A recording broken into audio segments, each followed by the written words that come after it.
Get in, nerds. We are explaining Hearts of Iron 4.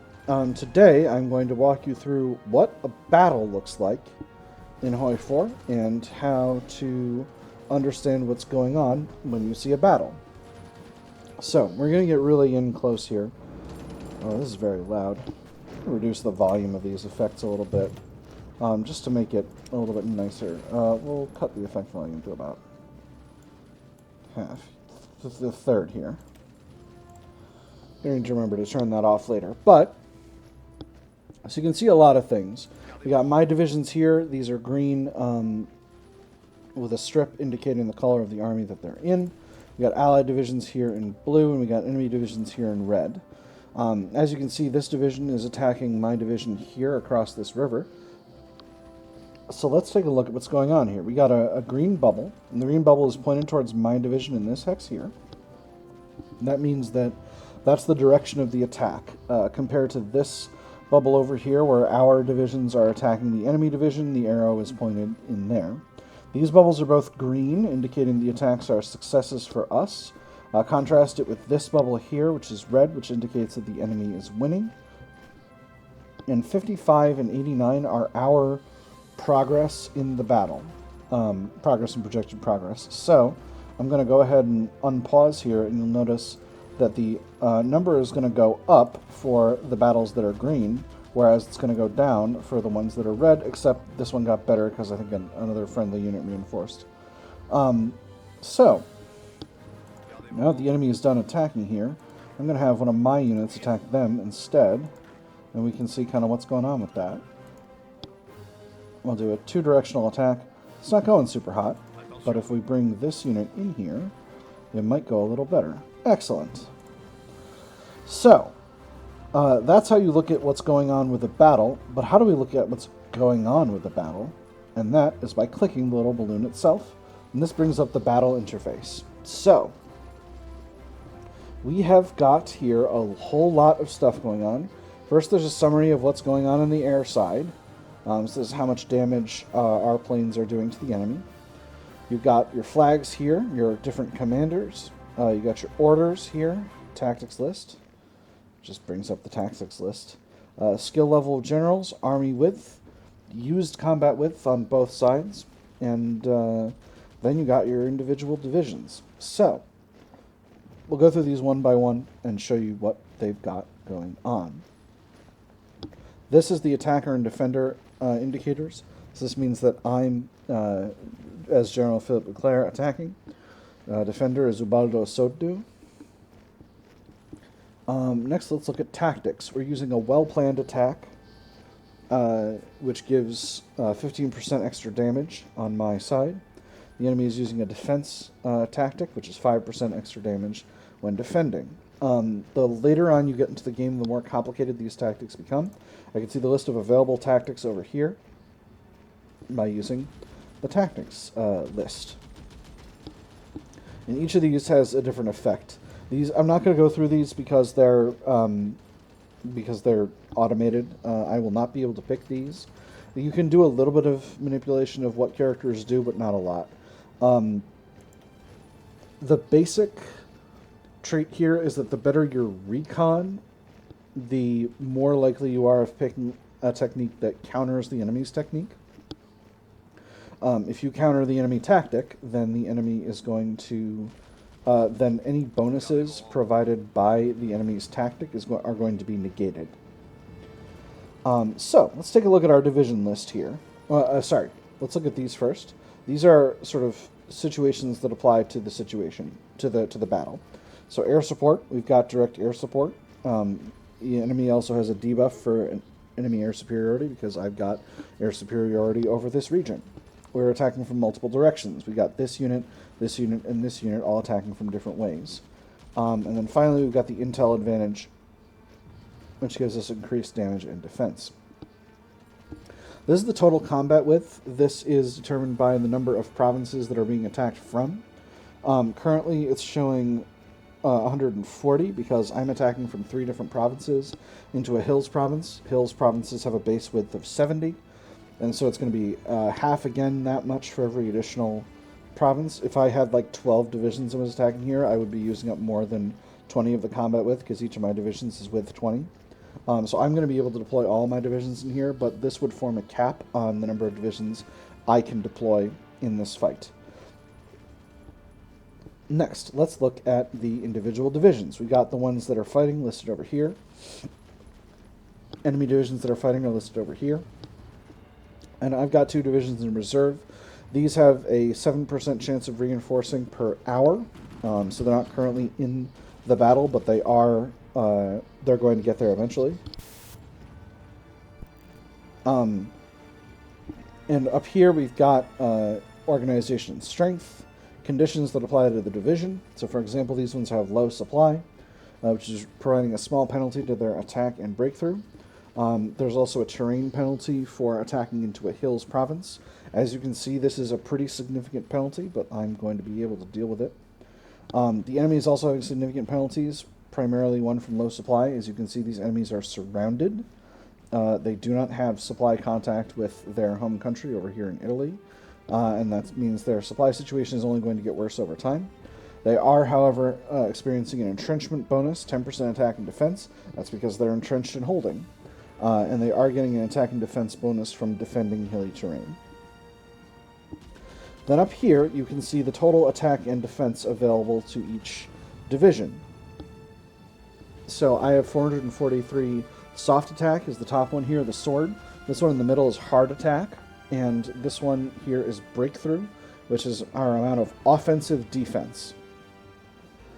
Offensive defense, you get that? Yeah, this is a pretty straightforward concept, right? The defense you have when you're offending. Yeah, it's not. It could definitely be better, but it is what it is. That's the mechanic. These enemy units are using their defense instead of their breakthrough because they're on defense here, and that's happening because I'm moving into their province rather than them moving into my province. So that's kind of why that's set up that way. Infantry has much better defense than it does breakthrough, but as you can see, I've got much higher attack than the enemies do. Breakthrough when you're attacking and defense when you're defending represent your ability to negate incoming enemy attacks. And how hard your division is what's going to determine what proportion of the enemy's hard attacks and soft attacks you get. So for example, if I had like an armored division that was like 80% hard, I would take 80% of the hard attacks of these enemies, which would be like Digital Cat Math Hour, like 24. But then I would only take 20% of the soft attacks, or like 35. So that would only be a total of like 60 attacks, as opposed to right now where I'm taking this infantry division is fully soft, so it's taking 169 attacks. So that's one of the big advantages of using armor, especially on armor. Also has a better effect on offense because their breakthrough is really high. And there's a comparison. I know I was showing it somewhere here. Yeah, here we go. There's a piercing versus armor comparison that you can see broken down here, where if your armor is, if your piercing is lower than the enemy's armor, you're not going to be able to deal full damage, and they're going to be able to deal more damage to you. And if we mouse over that, no, it's showing the same comparison over here. But trust me, it's very good to have a lot of armor on the enemy. So I'm just going to set us playing here, and I'm going to get this unit here attacking these 2 battalions. This attack is not going to be a success necessarily, but once this battle is finished, it's going to be very good if we're starting to whittle down this unit already. So as you can see now, we've got units reinforcing. We got 3 more French divisions, and then we got another division coming up here. I'm going to unpause and let the battle go a little longer. So this is the enemy moved to a delay tactic, but we're still using a shock tactic. But we're now using a shock tactic. That means that this isn't the normal icon for delay. The normal icon for delay is perhaps I have not yet is here. This is the normal icon for delay, but unfortunately, shock for the enemy. Fortunately for us, shock is the counter to delay. That means that the enemy is not getting any bonuses for doing this delaying tactic. That comes from me having good recon. So now that my units are all deployed into here, you'll notice that we're generally doing a lot better. Although our attack has gone down mostly due to the fact that it's currently nighttime. So if we let it cycle over into the next day, those numbers are going to get a lot better. Excellent. We got some allies joining the war. Very good. I'm just going to let it go a little longer until it's daytime and we can see. And this is going to increase attack for both sides, but it's going to be more relevant for us. You also notice that our number is going up here and going down here because we're green in this attack and red in this attack, although we're yellow now. So as you can see, all of these numbers have gone significantly up. One of the enemy divisions has been forced to retreat due to running out of organization, so it's now retreating to this province here. So I'm going to go a little longer. Another one was forced to retreat, but a reinforcing division that was coming in from fleeing this location came into the battle. So you notice our force comparison is very, very good now. We also have this unit was on its way into this province due to a previous attack. I'm going to have it pile into here.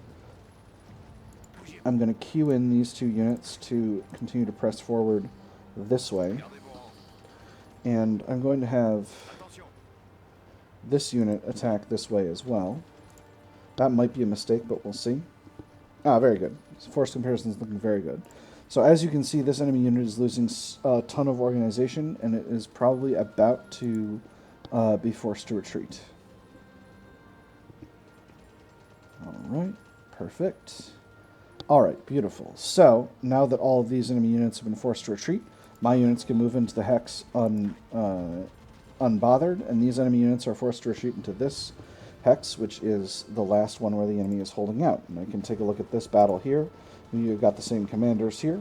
They're doing a close quarters strong point, we're doing close quarters attack. I think this might counter this one, but I guess not. As you can see, these enemy units, because they haven't gotten here yet, they're not in the battle, and this one was just forced to retreat. If I can take this province and defeat this enemy division before this other battle ends, I can... Yeah, there we go.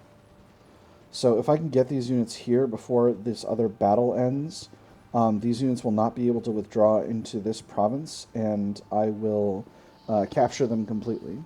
Otherwise, please continue forward. Alright, so the enemy has started to pile in here, and that has put a commander here. The attack is actually being led by a Spanish general at this point, and consists primarily of Spanish divisions, which is interesting. But you'll notice my divisions are here in the reinforcements area.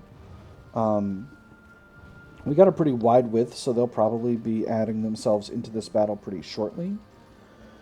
Again, they've each got a 7% chance per hour. Unfortunately, I am on Grand Battle Plan, so I was not able to get my units in here fast enough to actually cut them off completely.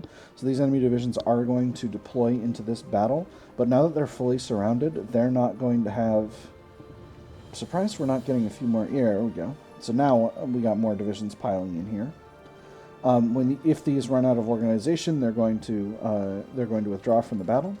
But you just saw a division disappear, and there's another one. And you can see that these ones are running out of organization. You're seeing that disappearing animation.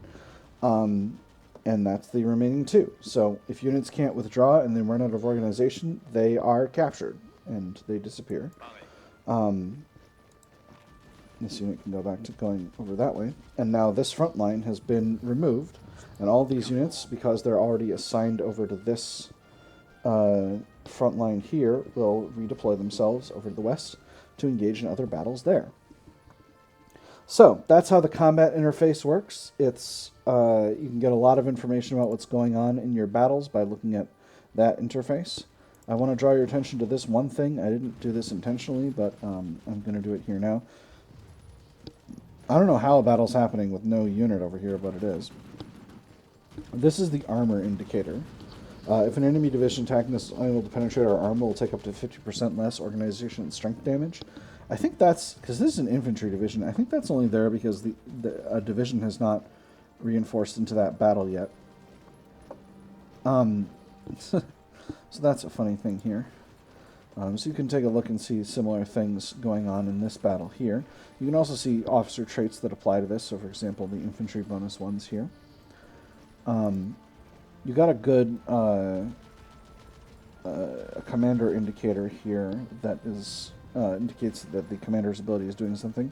This is the river crossing penalty indicator here. Sorry, I'm just looking for other indicators to walk you through, like what they do and what they mean in battles. Because I tend to do this really, really fast when I'm actually playing, so it's pretty hard to sort of see what I'm actually doing. Well, excellent. We got another cutoff here. I'm going to order this unit to defend the breakpoint so that our enemies cannot escape. In any case, though, I think that's a pretty good summary of how battles work and what the anatomy of the battle screen is like. So for now, I've had fun. I hope you all have had fun, and I'll see you on the other side.